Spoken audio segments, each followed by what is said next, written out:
केउं पदार्थटी खाद्य सामग्रीर संरक्षण पाई मिसा जाए?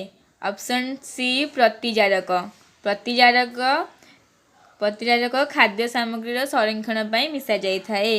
निम्नोक्त निम्न रासायनिक समीकरण केउंटी केउंटी जाति और केउंटी विजारित हेउची?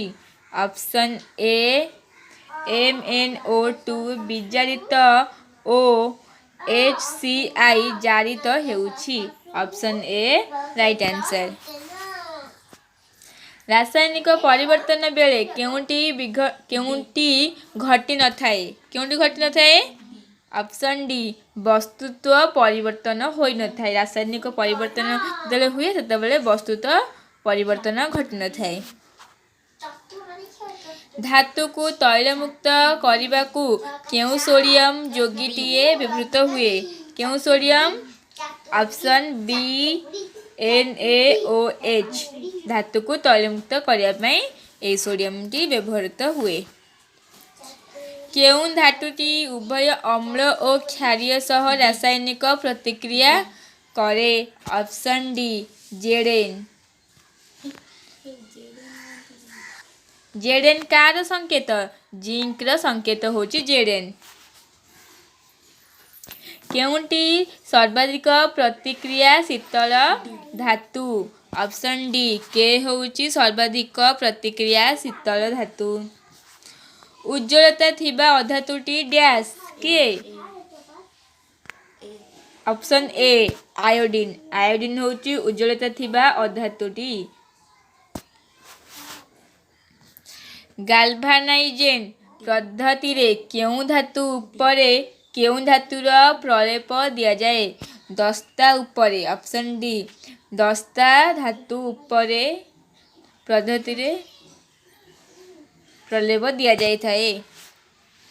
बयस आधिक्य जोगु केतेक व्यक्तिर चक्षु लेंस धला और धूसर होई थाए? एहाको कौन कहा जाए? एहाको मोतिया बिंदु कहा जाए। ऑप्शन सी राइट आंसर मोतिया बिंदु कहा जाए।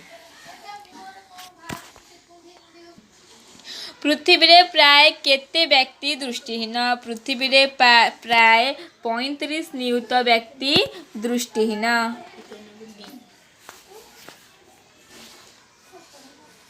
11 नंबर प्रश्न गोटिए दर्पण सम्मुखरे जेउंठी छिड़ा हेले तुमर सड़क प्रतिबिंब सृष्टि हुए तेबे दर्पणटी किए? ऑप्शन डी समतल किंबा उत्तल दर्पण। गोटिए उत्तल लेंसर पावर +4D हेले ताहार वक्रता व्यासार्ध केते? Option C 50 cm। एक उत्तल लेंसर सूर्यर एक प्रतिबिंब लेंस ठारू 18 सेमी दूर रे परदारे सृष्टि हेला लेंसर सेई स्थानटी कौन? सेई स्थानटी को फोकस कहा जाए। गोटिए सक्रिय ग्रुप रे कार्बन एक अल्कोहल ग्रुप सह संयुक्त हेबा सह ऑक्सीजन द्विबंध द्वारा संयुक्त होई थाए। एही ग्रुपटी किए? एही ग्रुपटी कार्बोनिक्सिली एसिड। 15 नंबर टिकचक आयोडीन काश औषध तथा मद प्रस्तुति किए व्यवहृत हुए? Option B methyl. 16 नंबर प्रश्न मिथाइल इथाइल।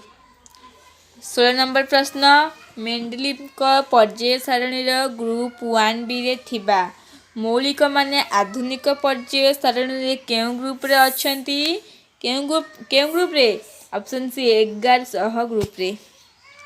आधुनिक पर्याय सारणी रे डैश रे मौलिक मानकर समरूपी बाह्यतम कक्ष बा इंडेक्सन संरचना देखा जाए। ऑप्शन डी केवल ग्रुप 18 रे। न्यूलैंड को अष्टक रे थिबा स्तंभ संख्या केते? न्यूलैंड कर केतोटी? 7टी स्तंभ थाए। चुंबकीय क्षेत्र रेखा रे दिग किए सूचित करे चुम स्वची चुंबकीय उत्तर मेरु। गीजर ओ वायु शीतलक आदि पाई डैश रेचिंग फ्यूज आवश्यक होइथाए। 20 नंबर उत्तर ऑप्शन बी 15 ए।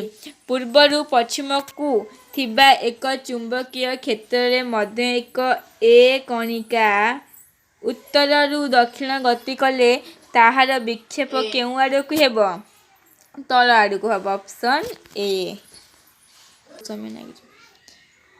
220 VO 100W र एक बल्बकू 110 V लाइन सह संयुक्त कले ताहार पावर केते हेब ऑप्शन सी 25W। दक्षिण हस्त वृद्धांगुठी नियम अन्य केउ नियम भाबरे परिचित ऑप्शन सी मैक्सवेल कर्कोश नियम। गोटिए पावर और नियंत्रण सूत्र नुहे ऑप्शन डी भी क्यू। केउटी मुक्त प्लेग किर संकेत मुक्त प्लेग संकेत किए ऑप्शन बी ए प्लस माइनस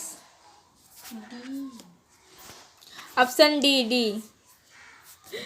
26 नंबर प्रश्न 1 ग्राम श्वेतसार रु प्राय केते केजी शक्ति निर्गत होइथाए ऑप्शन ए 16 केजी शक्ति निर्गत होइथाए।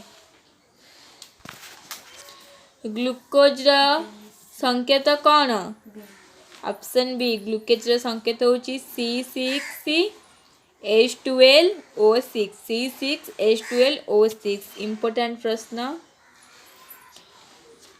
भोकाल कॉर्ड कंपन द्वारा क्यों सृष्टि हुए ऑप्शन सी ध्वनि सृष्टि होता है कहा माध्यम भोकाल कॉर्ड कंपन द्वारा। क्योंटी मनुष्यर शयन तंत्र अंश नुहे ऑप्शन ए अलिंद। क्योंटी टिश्यू द्वारा जल परिवहन हुए 30 नंबर प्रश्न ऑप्शन ए जाइलेम। 31 नंबर प्रश्न 29 नंबर क्वेश्चन आंसर होची बक्ष गहर। जल और जाइलेम भिन्न भित्ति मध्य थिबा केउ बल जोगु ताहा सर्वदा लागि रही थाए केउ बल जोगु ऑप्शन डी कैसिक। सुस्थ लोकर मूत्र रे केउंटी न थाए ऑप्शन बी ग्लूकोज न थाए। ब्रुकर आकृति किपरि ब्रुकर आकृति बूट परी। आपादकालीन ग्रंथि काहाकू कुहा जाए आपादकालीन ग्रंथि थायरॉइड को कुहा जाए। केउंटी उद्भिद वृद्धि हेर्सक ऑप्शन ए जिबलेरिन। शुक्राणुर गुणसूत्र संख्या केते ऑप्शन डी एन। मानव शरीर और शुक्राणुर तापमात्रा मध्य पार्थक्य degree 0। 37 number answer option A 2 degree C. पीढ़ी परे पीढ़ी काहार संरचना फल भिन्न पीढ़ी रे भिन्न भिन्न गुण दृश्य हेबा सह नूतन गुण आविष्कार आविर्भाव होइथाए। 38 नंबर सी जीनिक पदार्थ। दुईटी भिन्न विकल्प कारण मध्य जदि गोटे मात्र कारकर दृश्य रूपी परिलिखित हुए और अन्यटी प्रकटन होई लुचि रहे ताहा मेडलिंगर केउ नीति नियम अंतर्भुक्त। 39 नंबर ऑप्शन डी स्वाधीन अपवृहन।